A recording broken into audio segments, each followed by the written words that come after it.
go. Hour 2. This is The Herd, wherever you may be and however you may be listening, live in Los Angeles. iHeartRadio, Fox Sports Radio, and FS1. I'm told Antonio Daniels, Oklahoma City broadcaster, will join me in 15 minutes. He wants to support Westbrook in that gimmicky stat that he's chasing fake rebounds. It drives me nuts. They're 17-6 this season when he has a By the way, triple-double. This franchise for 8 years has been great. They've had Durant, they've had Harden, they've had Westbrook, they have Adams, they have Russell, they have Westbrook, they have a good coach, they have a good GM. This organization wins all the time. Now everybody goes, well, when Westbrook's super volume in it, they win 60% of their games because of they're the team. And now Westbrook's not shooting anymore because he can't shoot, and he's facilitating more. And my point is, now he's actually now he's actually the kind of point guard that advances in the playoffs, not this exhausting score-a-million-point quarterback or point guard. Like, he's actually can't shoot anymore, so that flaw in his game is forcing him to be a better passer and a better teammate,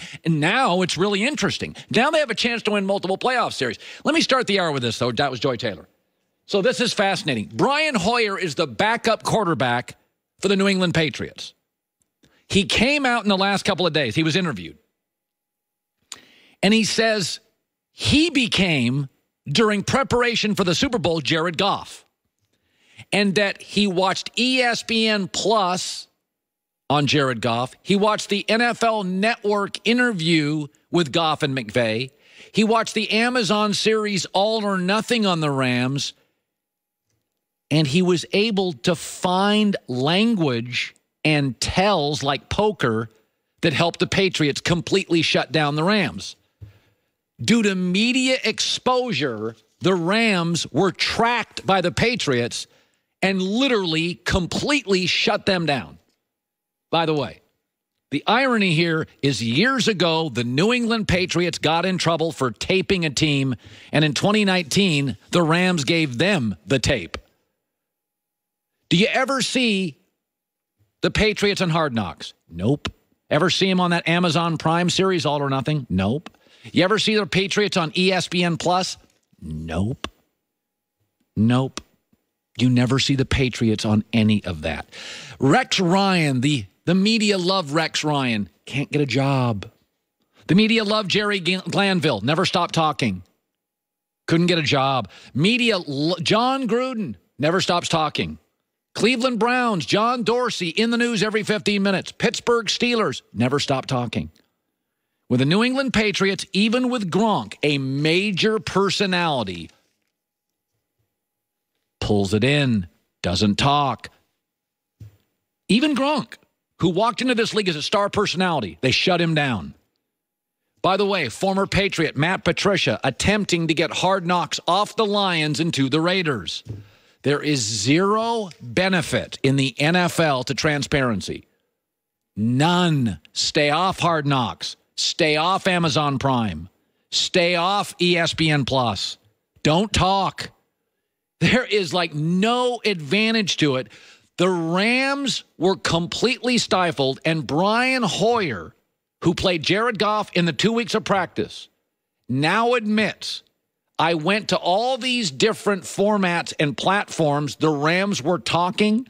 I watched their practice. I heard some audibles. I heard the language, and I knew what they were going to do.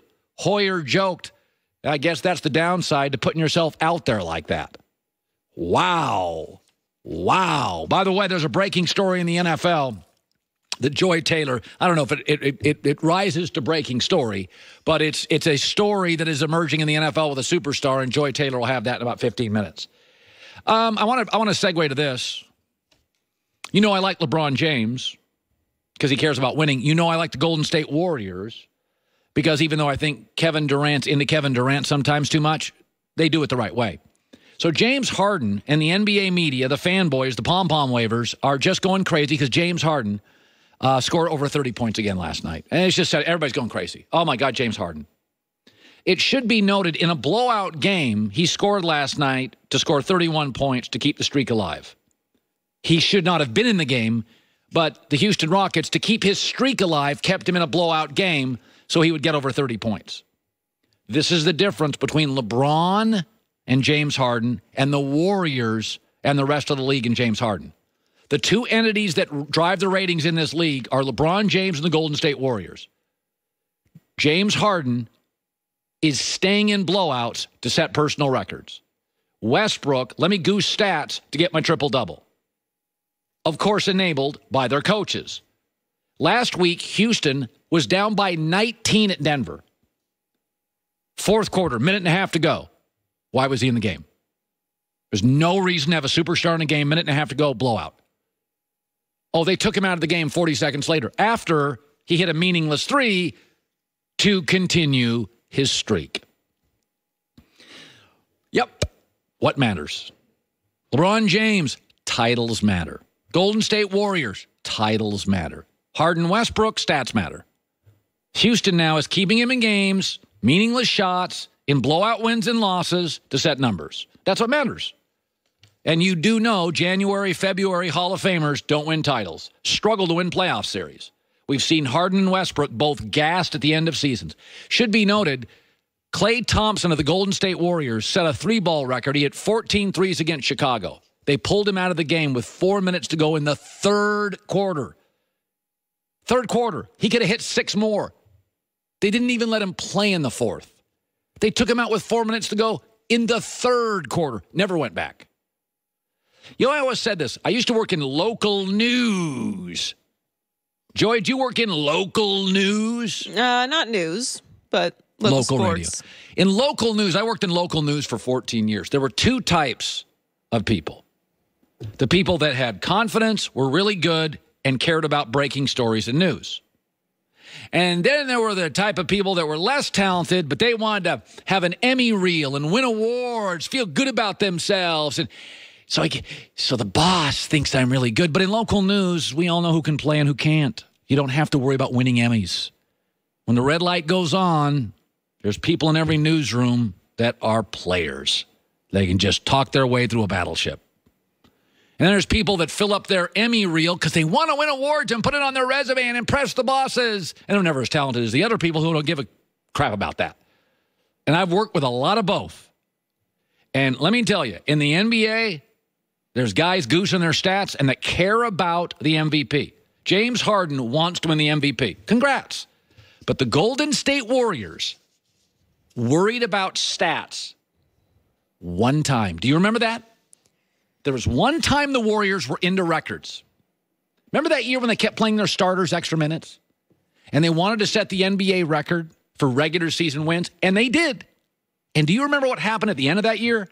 They were gassed, and they admitted it. They had multiple players hurt. They were gassed. So go ahead. Chase records. Win the MVP. Win plaques.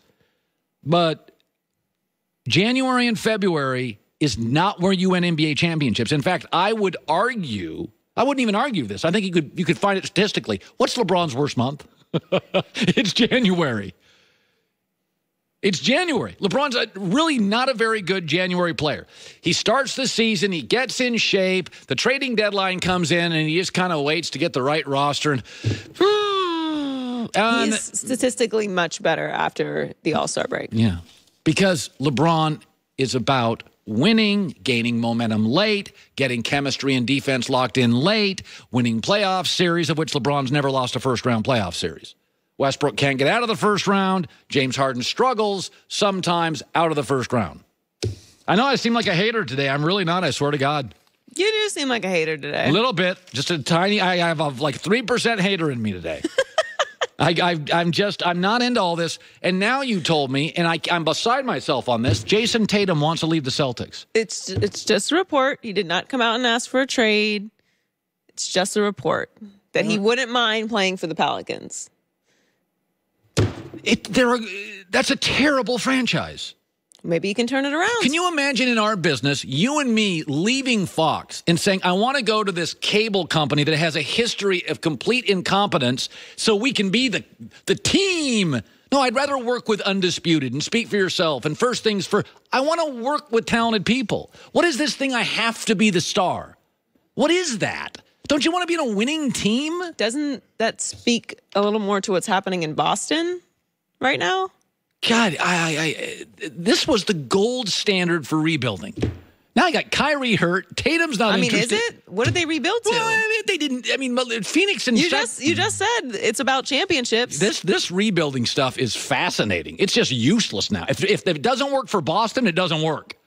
I'm not saying what's happening in Boston is a failure. I'm just saying no, it's not. If the standard for a rebuild is a championship, they haven't reached that yet. All right. I got Joy's going to have a big story. Antonio Daniels and I are just going to go toe-to-toe. I love Antonio, but this whole triple-double thing, we've got to stop with it. Stop getting triple-doubles? I'm just nonsense. It is nonsense. That's coming up. Hey, last night, I made my son a tuna sandwich. I'm going to talk about Sherry's Berries here. So I made him a tuna sandwich, and I made him a bowl of chicken noodle soup. And then I made him a chocolate milk. And I said, hey, this is dinner. He was really excited. I said, if you eat all of it, I'll give you a surprise. And he goes, oh, those berries? I said, yeah. And all of a sudden, 3 minutes later, the soup was done. The sandwich was gone. It was everything was clean. Sherry's Berries. My son knows what's up. We're one shy of cleaning out our second box of Sherry's Berries. Here's all you need to know. It's a great Valentine's gift. $19.99 plus shipping and handling. Gigantic berries dipped in decadent toppings, dark chocolate, milk chocolate, white chocolate, all that stuff. My son loves it. Our family loves it. We have already peeled through one box. I think this morning when I left the house, unless the cats eat it, and our cats are uncontrollable and uncoachable, they may eat the berries. Dogs can't eat chocolate.